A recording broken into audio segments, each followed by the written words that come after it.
Yes, this video will be covering the Allegories of the Wizard of Oz. The movie, probably one of the best movies ever made, a classic masterpiece. The book is fair, it's good, but most people know the movie. And it's probably been 20 years since most of you have even watched or read the book, so let's go over it. I just finished reading the book, and I rewatched the movie so that I can double check everything so you don't have to. Enjoy. Well, if you didn't know, there's a well-known theory that The Wizard of Oz is an allegory about the Coinage Act of 1873, the demonetization of silver, the free silver movement, the end of the bimetallic system, and the gold standard. The book was written in 1900, the same year that William Jennings Bryan lost the election and McKinley won, McKinley being pro-gold standard, and William Jennings Bryan being pro-bimetallic system. Here are just some of the connections, but not all. But here is a lot of the ones that I felt were worth mentioning.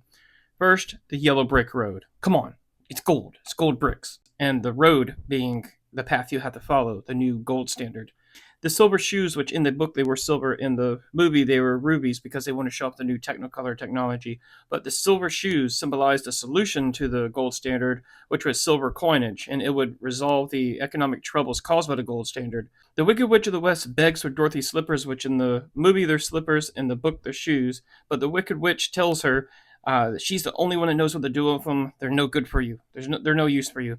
And the house lands on the Wicked Witch of the East and kills her. This is the housing market collapse linked to the bank failures of the Panic of 1893. The witch represents the bankers and the corrupt politicians who caused a collapse by ending the silver standard and then reintroducing it too quick, causing a liquidity crisis in the market and causing banks to collapse, but they couldn't take the houses. So I'm guessing that's the connection between the house landing on the witch, or maybe I'm just thinking too much. But I thought long and hard about why it was a house that landed on the Wicked Witch of the East, but maybe that's because the house is the only thing they couldn't take. They already took everything from Dorothy's family, the Gales, and I'm guessing that's it. So now into the characters. So Dorothy Gale represents the brave, innocent, kind, but strong people of America. Dorothy was from Kansas. The Silver Movement started in Kansas. The movement was called the Storm out of Kansas. The twister in the movie and the cyclone in the book represents a storm. The term gale refers to strong, sustained winds during a storm. So Dorothy Gale came through a storm, landed on the Wicked Witch of the East. You're starting to see. Toto the dog, it's hard to find a connection in the book. In the movie, there is a lot of references to the teetotalers. So Toto sounds like total, like teetotalers, and the teetotalers were a political ally of the free silver movement, the populist, and they supported them, kind of like how Toto followed Dorothy around. And it even says in the book that Toto followed Dorothy around soberly. And the teetotalers were said to make a lot of noise, but be inefficient, but at least supported the populist and the free silver movement. So kind of like a dog, makes a lot of noise, but doesn't do much. The movie starts with Dorothy and Toto running from Miss Gulch's yard. Miss Gulch is a wealthy, mean-spirited neighbor, and she's chasing Toto out because Toto was messing with her dirty cats. And Dorothy in the movie says he doesn't do it every day, just once or twice a week. That sounds a lot like an alcoholic or someone supporting an alcoholic, saying that he doesn't drink every day, he just drinks a couple times a week, or an alcoholic lying to their doctor. I think that the black and white parts of the movies before and after the colored parts represent parts that's not in the book or not a part of the official story, but they give you hints of the allegory of the movie so that you can kind of tie it together as you watch it, like how her uncle was always sad and didn't know what joy was, and that she knew that Miss Gulch was up to no good, but everybody else was kind of naive and numb, just kind of how most people are naive and numb to how the government takes advantage of people. So you start to make these connections by having the movie cut into black and white and colored parts. When Miss Gulch comes to the house to take Toto away to destroy him, Aunt Em says he's nice to people. Miss Gulch says, well, that's up to the judge. Sounds a lot like how the law could ruin your life over a little bit of drinking, even if you're a good person. The U.S. government was caught and admitted to poisoning alcohol, killing 10,000 people or more between 1920 and 1933 during Prohibition. Elmira Gulch, just because you own half the country doesn't mean you have the power to run the rest of us. For 23 years, I've been dying to tell you what I've thought of you, and now, well, since I'm a Christian woman, I can't say it. So I started calculating.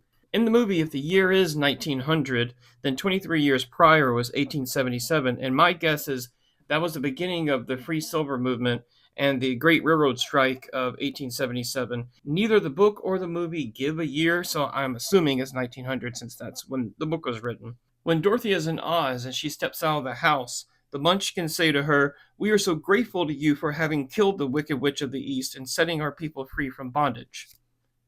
Dorothy then says, "I didn't kill her." The Munchkins say, "Your house did." I would interpret the Munchkins being the American people, the Wicked Witch being the bankers or the policymakers who took the ability to convert silver into money, making it where the Munchkins or the American people were the slaves to the bankers. The Good Witch of the North then tells Dorothy that if you want to meet the Wizard of Oz, you have to go to the City of Emeralds down the Yellow Brick Road. Yellow Brick Road being the gold standard. On the way to the Emerald City, Dorothy meets a scarecrow hanging on a pole. The scarecrow just wants a brain, although he already has the answers if he can just think. And walking grew difficult for him. He kept tripping over holes and falling down holes in the yellow brick road. And that symbolizes the farmer not knowing how to exactly use the gold system with there being a lack of money supply. It was hard for the farmers to kind of survive. So the gold standard kept tripping them up along the way. And that's the allegory of the scarecrow. Then Dorothy meets the Tin Man, but in the book he's called Tin Woodman because he falls in love with a Munchkin, and the Munchkin's mother or old lady pays the Wicked Witch to make sure that they don't get married. So the Wicked Witch forces the Tin Man, or back then the Woodman, to chop off his leg, then chop off his arm, and chop off his head, and chop off his chest. You should read it. It's pretty deep. But it reminds me a little of The Jungle by Upton Sinclair, how he just kept suffering and suffering and suffering, because the Tin Man does represent the American worker, especially in like the industrial fields, someone that just works all day long and eventually doesn't have a heart and just loses all hope. That's what the Tin Man kind of represents. And the Tin Man just wants a heart because he loves that Munchkin. And that doesn't mention that in the movie, but in the book, that's the reason why he wants a heart, because he's lost his heart because he's just been hurt so much, especially an axe that went through his chest and cut it in half. And now he's made completely out of tin because the tinsmith put them back together. So as they walked down a yellow brick road, the scarecrow stumbled and fell, and the Tin Man asked, "Why don't you just walk around the hole?" And the scarecrow said, "I don't know how. My head is stuffed with straw, you know. That's why I'm going to the Oz to ask him for brains." But it actually turns out wrong and end the story or end of the book. When it comes to Cowardly Lion, honestly, there's just not a lot in the book or the movie worth talking about. I've already told you who the allegory says he is. Other than that, there's not much more. In the book, everyone in Oz wears glasses with green lens and gold frames so that they don't see the Emerald City for what it really is. It's not as green as it actually seems to be. The people have been tricked to thinking it was actually green, or an abundance of green representing money. This seems to be a reference to the Gilded Age. The term Gilded Age was coined by Mark Twain. This is how he described the 1870s to the early 1900s. He called it the Gilded Age because it seemed like everything was good, but it was fragile on the inside and had a thin layer of gold to make everything look like it was rich and strong, but actually it's delicate on the inside. And this is how everything in Oz, everything pretending to be more green than it really is, and the wizard pretending to be stronger than he actually is. It seems like that's what they're describing, the Gilded Age. In the book, to meet the wizard, Dorothy and Toto follow a girl through 7 passages and up 3 flights of stairs. That kind of refers to 73, doesn't it? In the book, Dorothy confronts the Wicked Witch of the West. The witch has used up all the powers of her golden caps, which could only be used to control the flying monkeys 3 times. But if she could get the silver shoes, she could have more power than a golden cap held. The golden cap symbolizes how gold or power can be used to control or exploit others, with the winged monkeys being pawns in the conflict between good and evil.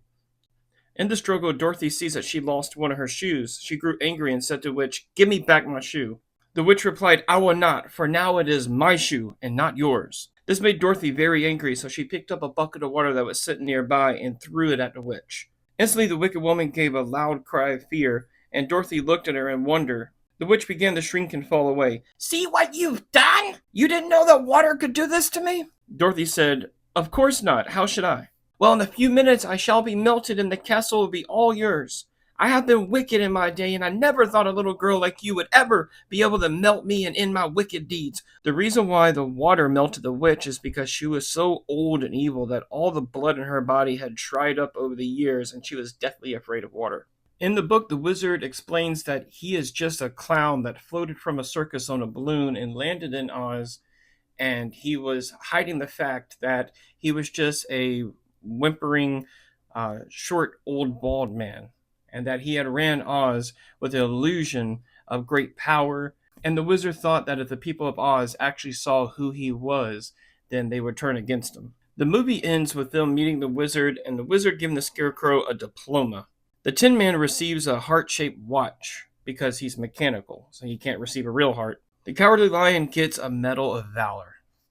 Now, in the book, it's different. When they went to the wizard and asked him what would they receive for killing the Wicked Witch of the West, he said, "When you came to me, I was willing to promise you anything if you would only do away with the witch. But now you have melted her, I am ashamed to say I cannot keep my promises." Dorothy said, "I think you are a very bad man." The wizard said, "Oh no, my dear, I really am a very good man. But I am a bad wizard, I must admit." The Scarecrow asked, "Can't you give me brains?"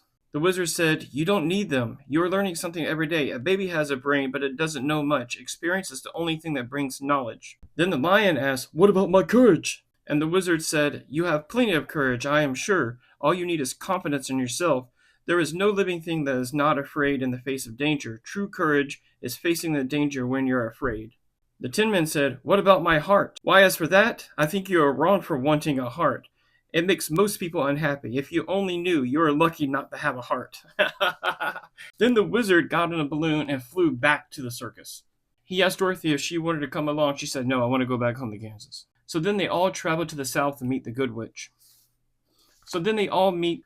Dorothy then gave the golden cap to the Good Witch of the South, which would allow her to control the flying monkeys 3 times. She asked the Scarecrow, "What will you do when Dorothy leaves us?" The Scarecrow said, "I will return to Emerald City, for Oz has made me their ruler." The Tin Man said, "The Winkies are very kind to me. They want me to rule over since the Wicked Witch is dead." Then she asked the lion, and the lion said, "Over the hill lies a grand old forest, and all the beasts that live there have made me their king."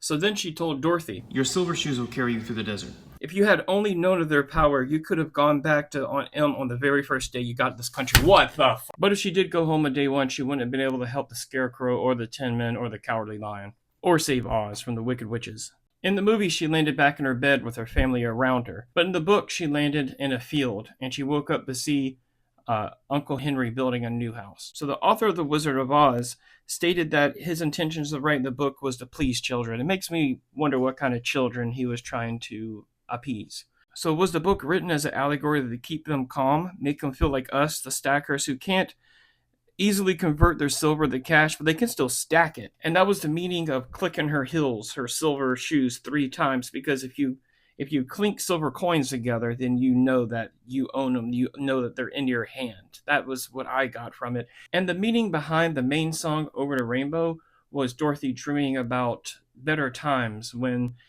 we were both under the gold standard and silver standard, the bimetallic system, which kind of makes sense. The rainbow, there's only 2 colors, silver and gold, maybe green, so maybe it's considered all 3, but that's what I got from that.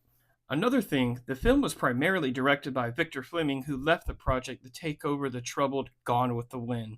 Thank you for watching, and I decided to make the first chapter of monetary policies, coinage acts, and laws fun. I will be adding a lot more, so continue to follow me. I hope you like this video. Please like, subscribe if you haven't already, and leave a comment. I read every comment, so I'll reply. Thank you.